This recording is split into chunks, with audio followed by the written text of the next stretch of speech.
Chers techniciens, quand vous ne savez pas faire quelque chose, ne prenez pas l'argent des gens pour faire du n'importe quoi. Quand vous ne savez pas faire quelque chose, dites que vous ne savez pas faire. Point. On cherche un technicien qui sait faire. Dans cette vidéo, je vais vous raconter une expérience désastreuse que j'ai eue avec un technicien d'une nullité vraiment désespérante. Si vous me découvrez dans cette vidéo, sachez que je suis Catherine Zolo. Je suis entrepreneur dans le domaine de la cosmétique, résident à Yaoundé au Cameroun. J'ai une marque de cosmétiques axée sur l'hygiène corporelle qui comporte deux produits, un déodorant en poudre multifonctionnelle qu'on peut utiliser en bain de bouche, aux aisselles, aux orteils, au niveau de la jonction entre les fesses, après le rasage, et une poudre détoxifiante qui accompagne le déodorant pour le moment. Et la marque prend de plus en plus d'ampleur. J'ai besoin, avec le temps, j'ai eu besoin de plus d'espace pour travailler. Donc, j'ai entrepris il y a un mois très exactement de créer mon propre laboratoire de cosmétiques au Cameroun, à Yaoundé. Je voulais quelque chose de vraiment professionnel, de vraiment sérieux, parce que actuellement la cosmétique made in Cameroun n'est pas très crédible, n'est pas le domaine dans lequel il y a le plus de sérieux. Sur internet, on voit des gens tourner des crèmes dans leur salon, dans leur chambre, et moi c'est pas ce que j'ai envie de présenter aux gens. J'ai envie que ce soit des produits, j'ai envie que mes produits soient des produits exportables, et même s'ils sont déjà commercialisés au Cameroun, je veux inspirer la confiance, le professionnalisme auprès des consommateurs de mes produits. Donc, pour lancer mon laboratoire, au départ, j'ai trouvé l'espace, j'ai commencé à aménager l'espace, j'ai commencé les premiers travaux moi-même, mais malheureusement, je me suis retrouvée face à un gros obstacle, celui du manque d'expérience ou de connaissances dans le domaine de la technique industrielle. Donc, je ne suis pas technicienne naturellement. À un moment donné, il me fallait un technicien. J'ai donc sollicité les services d'un technicien qui est venu regarder. Je lui ai expliqué très exactement ce que je voulais comme résultat, ou alors comme travail, ce que j'attendais de lui en fait. Le gars a bien observé la pièce et tout, et on s'est donné rendez-vous le lendemain. La première chose qui me met la puce à l'oreille, c'est que le gars, on s'est vu par exemple lundi, et le gars s'est repointé un samedi, c'est-à-dire 5 jours plus tard, c'est là que monsieur débarque. Et j'avais déjà eu à poster quelques vidéos ici où je parle de comment je crée mon laboratoire. Et dans l'une de ces vidéos, j'ai fait allusion au fait que j'attends le technicien depuis 4 jours, il n'est pas venu. Donc, je vais poursuivre mes travaux avec ou sans lui. Donc, j'avais continué, j'avais même coulé mon évier, installé tout. Il est venu 5 jours plus tard. C'est vrai que j'étais fâchée, mais j'étais quand même soulagée dans la mesure où j'ai d'autres activités, et ça fait toujours du bien de savoir qu'il y a quelqu'un qui fait quelque chose qui demande autant d'énergie pour nous, même si à la fin il est payé pour le service, mais ça fait plaisir de savoir qu'on peut être soulagé de cette tâche-là quand même. Donc le gars a commencé les travaux bien.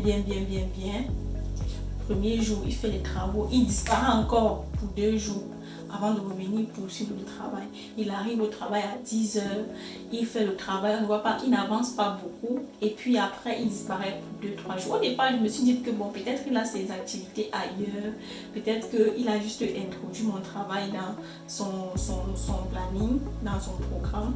Donc quand il venait, je lui disais, je comprends que ici là, c'est pas un grand travail, c'est parce que tu te dis que ça ne va pas te faire gagner beaucoup d'argent que tu négliges mon travail et tout. Quand il a coulé la paillasse, je vois la paillasse est penchée.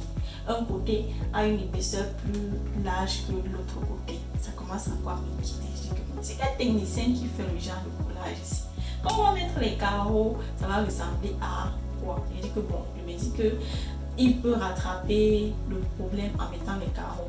Vient donc le moment de mettre les carreaux. Il demande une certaine quantité de carreaux, on achète. Il demande le ciment, on achète. Maman, le genre de carreaux qu'il a mis. Ce jour-là, quand il a placé les carreaux, je m'étais déplacée. J'étais obligée d'aller au marché pour faire des achats. Je suis rentrée le soir. J'avais même pas les mots. Voilà ce que notre technicien a fait pour le carrelage. Je tiens à préciser que pour placer les 2 rangées ici, les 3 rangées ici, j'étais là quand il faisait ça. Je sais pas comment dire, je sais pas quoi dire. J'ai pas envie de proférer des propos insultants, injurieux. C'est un début de mois. J'aime souvent commencer mes mois avec la good vibe et tout. Le type là, il a utilisé 3 sacs de ciment colle pour placer les quelques carreaux-ci. En faisant son devis, quand moi je suis venue mesurer les carreaux-ci, l'espace, moi j'avais mesuré 3 mètres carrés et demi. Lui, quand il est venu mesurer, il a trouvé 7 mètres carrés. Déjà, moi je ne comprenais pas comment le petit machin cela peut faire 7 mètres carrés. Regardez, il n'a même pas utilisé plus de 2 cartons. C'est-à-dire, quand vous voyez, les 7 mètres carrés correspondaient à 5 cartons de carreaux qu'on a achetés. Nous avons ici 3 cartons encore pleins et un carton qui est quasiment à sa moitié, sachant qu'il a utilisé qu'un seul carton avant. Donc, il n'a même pas utilisé 2 cartons et l'espace est presque couvert. Donc, ça veut dire que les 3 mètres carrés que j'avais mesurés, c'était vraiment 3 mètres carrés. Au pire des cas, on aurait pu prendre 4 mètres carrés de carreaux. Il m'a dit que bon, il voulait aussi mettre en bas et tout. Mais même si on doit mettre en bas et en haut, ça ne peut pas utiliser, ça ne peut pas nécessiter tous ces cartons de carreaux-ci. C'est-à-dire, tu vois, quand tu es dépassé jusqu'au point où je suis seulement restée tranquille. Et cette histoire m'a traumatisée pendant plus d'une semaine. J'ai fait du contenu, je n'arrivais pas à faire le montage pour poster parce que je suis restée bloquée une semaine à me dire ce n'est pas possible que mon travail soit devenu aussi nul. Un petit travail pour un technicien vraiment expérimenté, c'est un truc qu'il pouvait faire en 2-3 jours et on n'en parlait plus. Nul, je vais mettre les images. Je me retrouve donc alors à présent obligée de recommencer. Rappelez-vous qu'au départ, j'ai dit que je n'avais pas un gros budget pour payer un technicien ou pour prendre plusieurs techniciens. Donc si je trouve un technicien là, il fait le travail, ce serait bien. L'autre jour, je suis rentrée dans le laboratoire, j'ai dit je ne peux pas m'avouer vaincue. Et j'ai décidé de replacer les carreaux. Déjà son défi était énorme. La quantité de carreaux qu'il a demandé dépassait de loin la quantité qu'il fallait vraiment pour faire le travail. Ce qui fait que le reste de carreaux a suffi amplement pour résoudre le problème. Et il y a encore un reste. C'est-à-dire j'ai placé les carreaux moi-même. Je vais vous montrer les images. Moi-même, j'ai placé mes carreaux. Donc, voilà où j'en suis actuellement. Je tenais vraiment à faire la story time, à raconter cette expérience parce que ce n'est pas la première fois que je rencontre ce genre de problème avec les techniciens. La dernière fois que j'ai eu à travailler avec un technicien, c'était un menuisier. J'avais payé tout l'argent qu'il m'avait demandé. Là-bas, j'avais même le budget. J'avais payé tout l'argent qu'il m'avait demandé, mais pour qu'il livre la porte et la fenêtre que j'avais commandée. Ça m'a pris un truc comme 3 semaines. Il fallait que j'aille tout le temps dans son atelier. C'est ça qui fait que le domaine technique n'évolue pas. On dirait que tous les techniciens au Cameroun sont des malhonnêtes. Tu vois, dans la technique, la menuiserie, malhonnêteté, la plomberie sont des malhonnêtes. Et ne parlons même pas de la plomberie. Il était censé installer des tuyaux d'évacuation et des tuyaux d'alimentation de la pièce. Pour les tuyaux d'évacuation, j'avais précisé dans une vidéo qu'en réalité, la pièce dans laquelle je suis, c'est une grande pièce, c'est un vaste espace dans lequel je n'ai choisi qu'un côté. Donc, pour scinder les 2 côtés, j'ai dû créer un mur. J'ai installé un mur au milieu. Donc, de l'autre côté, on a un magasin. Donc, il fallait qu'il fasse passer les tuyaux de la pièce dans laquelle je suis vers l'extérieur et le tuyau devait passer par le magasin. Il suffisait juste de reculer les trucs qui sont au magasin pour passer ces tuyaux. Quand il vient le jour, il vient placer les carreaux comme ça, il disparaît encore pendant une semaine et il revient. Je lui dis mais c'est quel genre de travail que tu as foutu comme ça? Il me dit que il ne dit même rien parce qu'il a honte. Je lui dis bon finalement pour la plomberie tu vas faire comment? Il me dit que non, lui ne peut pas débarrasser le magasin parce que non, il ne peut pas débarrasser le magasin. Je lui dis que mais Si tu ne pouvais pas débarrasser le magasin depuis le départ, pourquoi nous n'avons pas dit pour qu'on débarrasse, pour que tu puisses installer les tuyaux?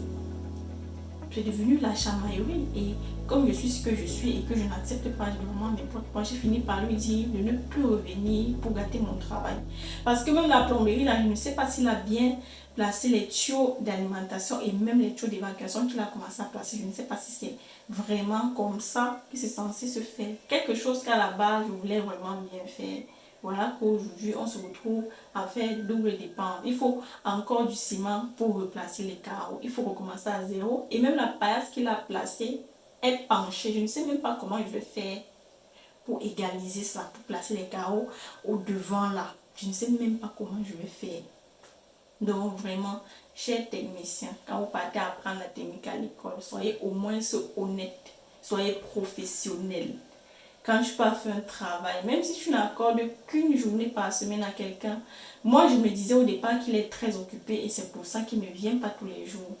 Mais quand il vient, c'est comme si il gâte seulement le travail.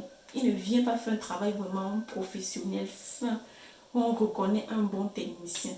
Donc, soyez professionnels. Voilà ce que moi je voulais dire pour cette vidéo. Je voulais absolument faire, je tenais absolument à faire la vidéo en face caméra comme ça pour dire vraiment, vraiment, soyez professionnels. Ciao.